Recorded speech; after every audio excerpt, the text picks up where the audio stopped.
Assalamualaikum warahmatullahi wabarakatuh. Halo teman-teman, nama saya Rika Kapilia. Saya dari kelas PBID.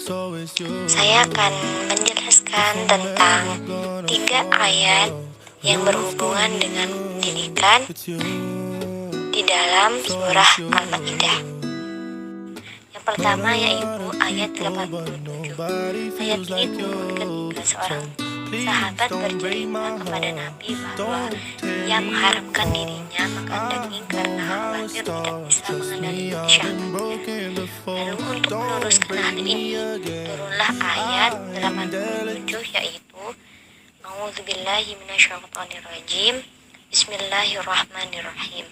Ya ayyuhalladzina amanu wa la tuharrimu thayyibatin ahallallahu lakum wa la ta'tadu innallaha la yuhibbul mu'tadin. Sadaqallahu maulanal azim. Yang artinya, wahai orang-orang yang beriman, janganlah kamu mengharamkan apa yang baik yang telah dihalalkan Allah kepadamu, dan janganlah kamu melampaui batas. Sesungguhnya Allah tidak menyukai orang-orang yang melampaui batas. Maksud menghalalkan yang haram yaitu seperti seseorang yang melakukan zina atau menghalalkan memakan daging babi. Sudah tahu di sini haram, akan tetapi mereka menghalalkan. Itu termasuk kekufuran atau ingkar kepada Allah Subhanahu wa taala. Yang kedua yaitu ayat 90. Ayat ini turun ketika pertengkaran antara kaum Muhajirin dengan kaum Ansor. Mereka saling membanggakan kelompok masing-masing sehingga kelompok yang lain tersinggung.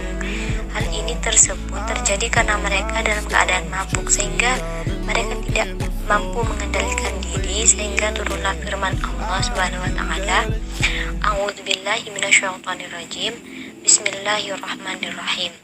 Ya ayyuhalladzina amanu innamal khamru wal maisir wal ansab wal azlam rijsun min amali syaitani fajtanibuhu la'allakum tuflihun. Sadaqallahu maulanal azim. Yang artinya, wahai orang-orang yang beriman, sesungguhnya meminum minuman keras, berjudi, berhala, dan mengundi nasib dengan anak panah adalah perbuatan keji dan termasuk perbuatan setan. Maka jauhilah perbuatan itu agar kamu beruntung. Nah, pada zaman dahulu khamr ini telah mendarah daging bagi orang-orang Arab, dan mereka bangga meminum khamr. Mereka juga punya syair-syair khusus tentang khamr yang menceritakan tentang warna khamrnya, warna gelas khamrnya, bentuk khamrnya, dan kejadian-kejadiannya. Mereka menganggap bahwa itu suatu kebanggaan dan simbol keberhasilan bagi kaum mereka. Dan pada akhirnya Allah menegaskan bahwa pengharaman khamr melalui ayat di atas. Kemudian perjudian.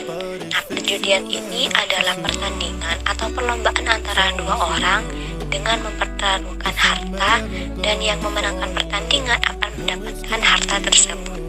Nah, perbuatan ini hukumnya haram ya teman-teman. Dan menyembah patung-patung. Perbuatan ini digunakan oleh orang pada zaman dahulu untuk mengundi nasib oleh orang-orang Arab pada zaman dahulu. Cara mereka mengundi nasib yaitu dengan menggunakan 3 batang kayu yang masing-masing diberi tanda lakukan, tidak dilakukan, dan kosong. Nah, setelah mereka mengundinya, apabila keluar lakukan, maka mereka pun melakukan, dan begitu juga ketika keluar tidak dilakukan, mereka pun tidak melakukan. Tapi jika keluar kosong, mereka mengulanginya lagi, dan perbuatan ini merupakan perbuatan yang bodoh dan syirik. Yang ketiga yaitu ayat 92. A'udzubillahi minasyaitonirrajim. Bismillahirrahmanirrahim. Wa ati'ullaha wa ati'ur rasula wahdharu fa in tawallaitum fa'lamu innama ala rasulinal balagul mubin. Sadaqallahu maulana azim.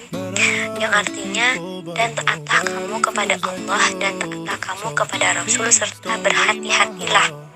Jika kamu berpaling, maka ketahuilah bahwa kewajiban Rasul kami hanyalah menyampaikan amanat dengan jelas.